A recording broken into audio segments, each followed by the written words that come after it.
Hello everybody, my name is James, hope you're doing well and welcome back to another video, and today we're going to be talking about updates ahead of the Austrian Grand Prix, as well as some comments made about George Russell. If you enjoy the video, make sure to leave a like and subscribe for more Formula 1 content. Also make sure to follow me on X at James's Pit Lane, I'll leave a link in the description, but let's jump straight into the video. So let's start with Red Bull's Arvid Lindblad, who has had his first proper F1 test in Imola. Now, as we know, Lindblad recently got his F1 super license. You usually have to be 18 to get one of these, but Red Bull applied for special dispensation, and as a result Lindblad got one at 17 years old. And now Lindblad has had a go in the Red Bull Junior Team's 2023 AT04, with him splitting testing of previous cars' duties with fellow Red Bull Junior Ayumu Iwasa. Now, Monday's test was not Lindblad's first F1 outing, with him having taken part in a filming day earlier this year. But it is his first proper test with a 2-year-old car with fewer other restrictions, and Motorsport.com report that it appears the test went well despite 2 innocent spins at the Varianti outer chicane. And this test should serve as good preparation for Lindblad, with him preparing to take part in a free practice 1 session later this year. Now, on the subject of free practice 1, Ferrari have announced that Dino Beganovic will be back behind the wheel of the SF25 this season, with him taking over from Charles Leclerc in free practice 1 in Austria. Now, this will be the 21-year-old's second outing this season, with him having taken over from Leclerc in Bahrain in FP1 as well.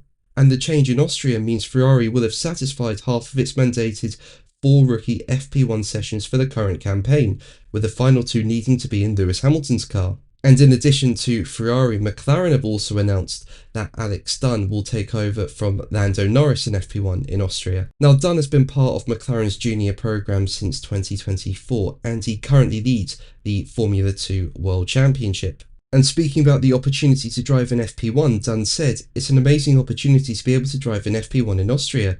I'm really looking forward to getting laps in behind the wheel of the MCL 39 and supporting the team with the setup for the race weekend ahead. I've been preparing well for the sessions, taking part in testing of previous cars' tests in the MCL 60 and spending time on the simulator, which has been a fantastic learning experience."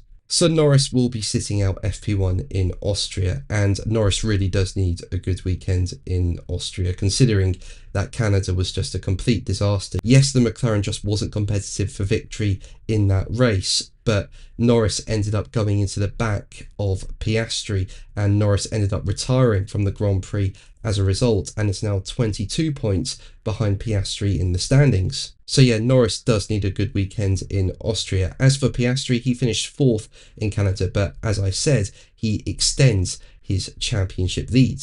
Still though, McLaren lost a lot of points to Mercedes, with them finishing 1 and 3, with George Russell taking victory. Now, this was Mercedes' first victory of the season, and Russell currently sits 4th in the F1 standings, 62 points down on leader Piastri. And when asked if he considers Russell a championship protagonist, Piastri said, as quoted by Racing News 365, "I don't think so. I mean, George is quite a long way behind. They were quick in Montreal last year. I feel like this is the kind of result that they should have achieved last year, I guess. So we'll see." Now, I agree with Piastri. I think Mercedes will show flashes of speed over the course of the 2025 season. I think Russell, maybe Antonelli, will pick up Grand Prix wins. But McLaren do have the fastest car. I think they're a lot more consistent than Mercedes, and what we're seeing from Mercedes is similar to 2024.